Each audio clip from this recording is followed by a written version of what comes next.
உங்களுக்கு ஒற்றையாட்சி தான் விருப்பம் முடிக்கிறேன் அம்மா, ஒற்றையாட்சி தான் விருப்பம் என்று நீங்கள் சொன்னாலும் நான் கேட்கிறேன். பிரதமர் இருக்கிறார், சபையின் தலைவர் இருக்கிறார், நான் கேட்கிறேன் தமிழ் மக்களுக்கு சுயாட்சி வழங்குறதுல என்ன தவறு? தமிழ் மக்கள் கண்ணை மூடிக்கொண்டு அவர்களுக்கு வாக்களிச்சு கொண்டே இருக்கணும் என்றதா தீர்வு? தமிழ் மக்களுக்கு அரசியல் ரீதியாக எங்களுக்கு ஒரு தீர்வு கிடைக்காதா? யார் ஆட்சிக்கு வந்தாலும் தமிழ் மக்களுக்கு அந்த பாதுகாப்பு, அந்த இனவாதம் திரும்பவும் எங்கள் மீது பாயாது, இந்த பயங்கரவாத தடை சட்டம் எங்கள் மீது தொடர்ந்தும் பாயாது என்ற பாதுகாப்புகள் அவசியம் அல்லவா? இன்றைக்கு இந்த முன்வரிசையில் இருக்கிற ஒவ்வொரு அமைச்சரும் எழும்பி சொல்லி நம்ம பயங்கரவாத தடுப்பு சட்டத்தை தாங்கள் தவறாக பயன்படுத்த அனுமதிக்க மாட்டோம் உண்டு. ஆனால் போன கிழமை குமணன் என்ற ஊடகவியலாளர் அழைத்து 7 மணித்தியாலம் இராணுவம் கொலை செய்யுது. இந்த அரசாங்கம் ஆட்சி செய்கின்ற காலத்தில் இந்த அரசாங்கம் உண்மையிலே அந்த மனோநிலையில இல்லாவிட்டால் என்று சொன்னாலும் அது நடக்கிறது என்றால் அதுக்கு ஒரு காரணம் இருக்கு. இந்த அரசாங்கம் ஒரு நாளைக்கு ஜனநாயகத்தை கடைபிடிக்கிறதாக இருந்தால் இந்த அரசாங்கம் மாறும். ගරු ගජේන්ද්‍ර කුමාර් පොන්නම්බලම් මන්ත්‍රීතුමා ඔබතුමාට විනාඩි 10ක් කාලයක් ලැබෙනවා. I thank you, Honorable Deputy Chairman of Committees.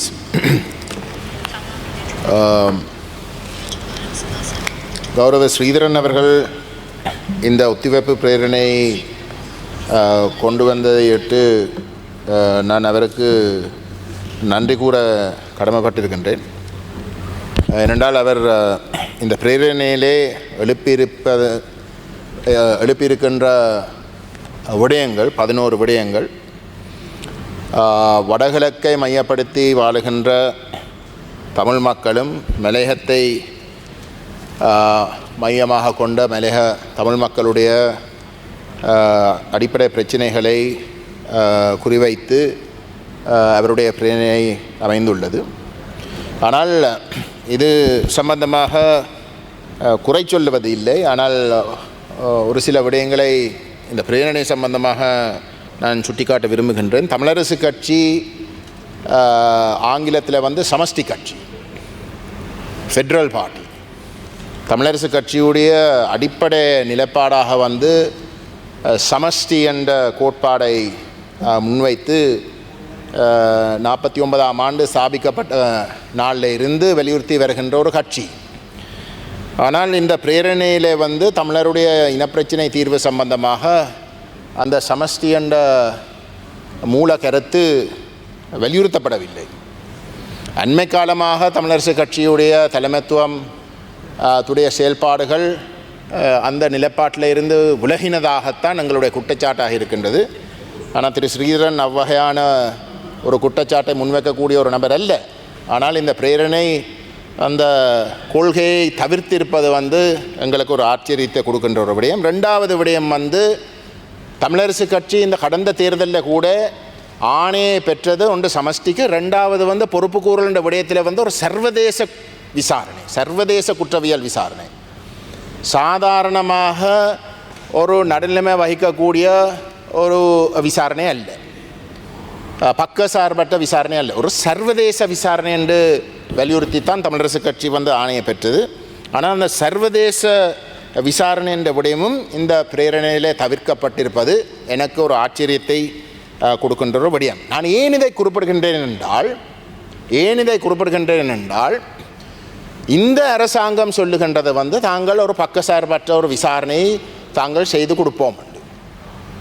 இப்போ நாங்கள் கேட்பது பக்கசார்பற்ற விசாரணையாக இருந்தால், குறிப்பாக எங்களுடைய கிட்டத்தட்ட 70க்கு மேலதிகமான வருடங்களுடைய அனுபவத்தில் இலங்கைக்குள்ளே ஒரு இனப்பிரச்சினை இனவாதத்தின் அடிப்படையில் தான் உருவாக்கப்பட்டதுன்றதை அரசாங்க தரப்பே சொல்லுகின்றது. இன்றைக்கு இருக்கக்கூடிய அரசாங்கமே சொல்லுகின்றதை 76 வருஷமாக மாறி மாறி வந்த ஒவ்வொரு அரசாங்கம் தமிழர்களுக்கு எதிராக இனவாதத்தை தான் கடைபிடித்தார்கள். அந்த பிரச்சனை தமிழர்களுக்கு இருப்பதுன்றது உண்மை. ஆனால் தங்களுடைய அரசாங்கம் அப்படி செயல்படாது என்று சொல்கிற இடத்துல கேள்வி என்னென்றால் அப்படி என்றால் 76 வருஷமாக இயங்கின அரசு கட்டமைப்பில் தமிழர்கள் நம்பிக்கை வச்சிருக்கலாமா? இன்றைக்கு ஆட்சிக்கு வந்திருக்கிற அரசாங்கம் ஒரு வருஷத்துக்குள்ளே அந்த நம்பிக்கையை ஏற்படுத்தி இருக்கலாமா? இன்றைக்கு கூட இந்த முன் வரிசையில் இருக்கிற ஒவ்வொரு அமைச்சரும் எழும்பி சொல்லி நம்ம பயங்கரவாத தடுப்பு சட்டத்தை தாங்கள் தவறாக பயன்படுத்த அனுமதிக்க மாட்டோம் உண்டு. ஆனால் போன கிழமை குமணன் என்ற ஊடகவியலாளர் அழைத்து 7 மணித்தியாலம் விசாரிக்கப்பட்டிருக்கின்றது. இராணுவம் கொலை செய்யுது. இந்த அரசாங்கம் ஆட்சி செய்கின்ற காலத்தில் இந்த அரசாங்கம் உண்மையிலே அந்த மெனோனிலையில் இல்லாவிட்டாலும் என்று சொன்னாலும் அது நடக்கிறது என்றால் அதுக்கு ஒரு காரணம் இருக்கு. அந்த மாற்றங்கள் செய்வதற்கு இந்த அரசாங்கம் நேர்மையாக செயற்பட தயாராக இருந்தாலும் இந்த அரசாங்கம் நிரந்தரமாக இங்கே இருக்க போறதில்லை. இந்த அரசாங்கம் ஒரு நாளைக்கு ஜனநாயகத்தை கடைபிடிக்கிறதாக இருந்தால் இந்த அரசாங்கம் மாறும். ஆனால் இருந்தவர்கள் எப்படிப்பட்டவர்கள் என்று இவர்களே சொல்றார்கள் இனவாதிகள். அப்படி என்றால் பாதிக்கப்பட்ட தமிழர்கள் 76 வருஷத்துக்கு மேலாக பாதிக்கப்பட்ட தமிழ் மக்களுக்கு பாதுகாப்பு எப்படி? ஜேவிபி இல்லாட்டி என்பிபி அரசாங்கத்தை நாங்கள் நிரந்தரமாக ஆட்சியில் வைக்கிறதின் ஊடாக மட்டும்தான். தமிழ் மக்கள் கண்ணை மூடிக்கொண்டு அவர்களுக்கு வாக்களிச்சு கொண்டே இருக்கணும் என்றதா தீர்வு? தமிழ் மக்களுக்கு அரசியல் ரீதியாக எங்களுக்கு ஒரு தீர்வு கிடைக்காதா? யார் ஆட்சிக்கு வந்தாலும் தமிழ் மக்களுக்கு அந்த பாதுகாப்பு, அந்த இனவாதம் திரும்பவும் எங்கள் மீது பாயாது, இந்த பயங்கரவாத தடை சட்டம் எங்கள் மீது தொடர்ந்தும் பாயாது என்று பாதுகாப்புகள் அவசியம் அல்லவா? எங்களுடைய தேச அடையாளம் 70 வருஷங்களுக்கு மேலாக திட்டமிட்டு அளிக்கப்படுகிறது என்றால் அந்த தேச அடையாளத்தை அங்கீகரித்து நாங்களும் இந்த தீவுக்கு நிரந்தரமாக உரித்தவர்கள் என்பதை அங்கீகரிக்கிறதுல என்ன தவறு? எந்த சொந்த இடத்திலே எந்த சொந்த வீட்டிலே நான் என்னுடைய பிரச்சனைகளை கையாளுறதுல என்ன பிரச்சனை? உங்களுடைய வீட்டை நீங்கள் உங்களுடைய பிரச்சனைகளை கையாளுறதுல அது என்ன தவறு? நாங்கள் அதை ஏற்றுக்கொள்ள தயார். ஏன் அதை மறுக்கிறீர்கள்? அதுக்கு ஏன் நீங்கள் அந்த வாக்குறுதியை உங்களுடைய வாயால சொல்றீர்கள்? இல்லை, அப்படி சொன்னால் மட்டும்தானே தமிழர்களுக்கு ஒரு நிம்மதி, நிரந்தரமான தக்க வைக்கக்கூடிய ஒரு வாழ்க்கை முறைமை நாங்கள் உறுதிப்படுத்தலாம்.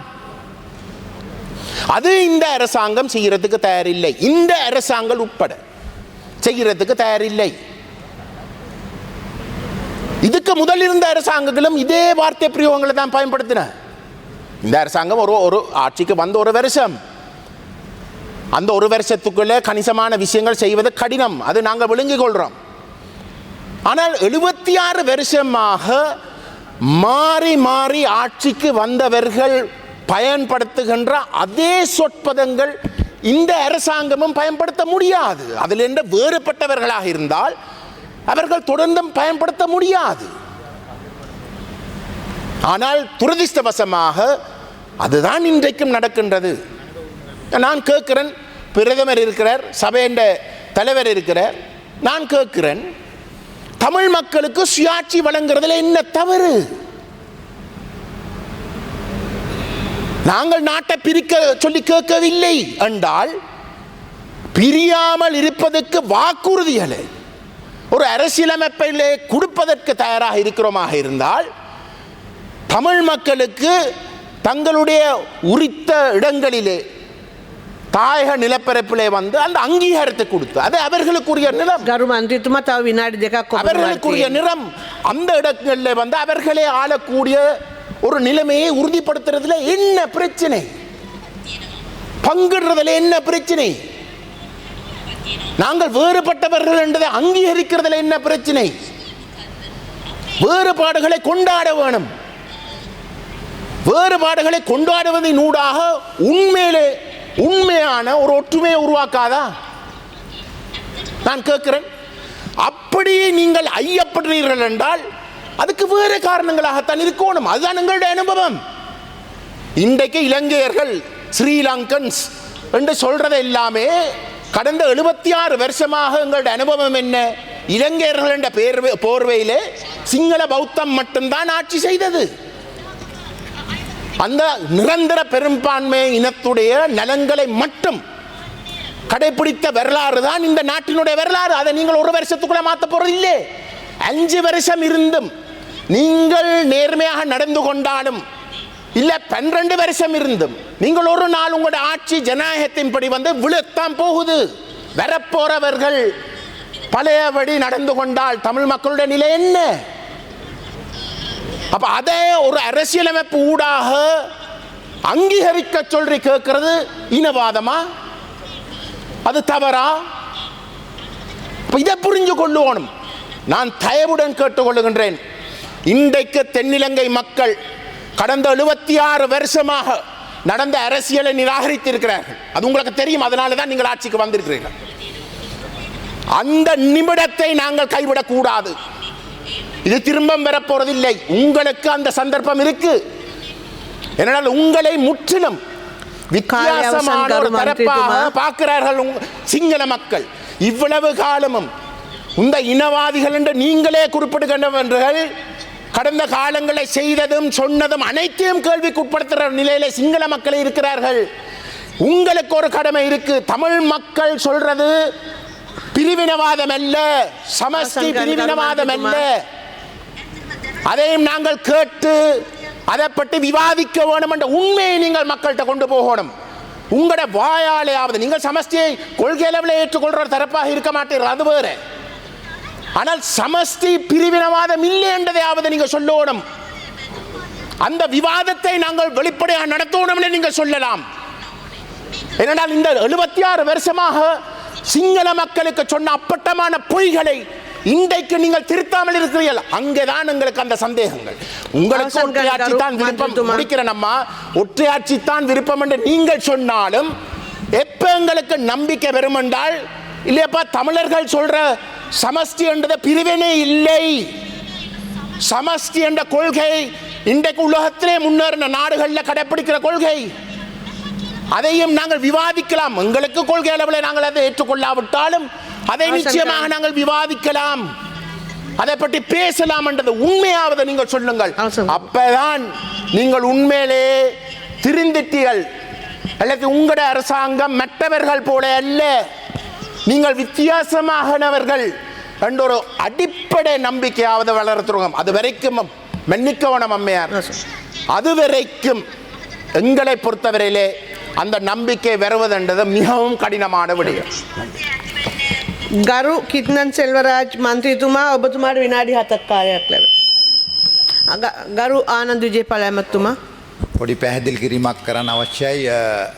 විශේෂයෙන් අපි කරන කතා පහුගිය ආණ්ඩුවල වචන කතා වගේ නෙවෙයි. අපි මේ ස්ථානයේ කියපු හැම කාරණයක්ම අපි මේ වෙනකොට ඉෂ්ට කරපු කාරණා සහ අපි ඒක භාවිතාවෙන් ඔප්පු කරපු කාරණා. ඔබතුමා විශේෂයෙන් මතු කරා මේ මාධ්‍යවේදියෙක් අත්අඩංගුවට ගැනීමක් පීටියක යටතේ. නමුත් එහෙම කරේ නැහැ. අත්අඩංගුවට ගැනීමක් සිද්ධ වෙලා නැහැ. බුද්ධි තොරතුරක් ලැබුණා. ඒ බුද්ධි තොරතුර පිළිබඳව බුද්ධි අංශ විසින් පොලිසියට කරුණු වාර්තා කරා. ඒ අනුව ඔහු ගෙනල්ලා ප්‍රකාශයක් සටහන් කරගත්තා. එපමණයි සිද්ධ වුණේ. ඉතින් ජාතික ආරක්ෂාවට අදාළ යම් කාරණයක් වාර්තා වෙනකොට ඒ පිළිබඳව ප්‍රකාශයක් ලබා ගැනීම සාමාන්‍ය කාරණයක්. ඊට එහා ගිය කිසිවක් සිදු වෙලා නැහැ. ඒ පිළිබඳව මේ සභාවට එළි කළ යුතුයි. ස්තුතියි.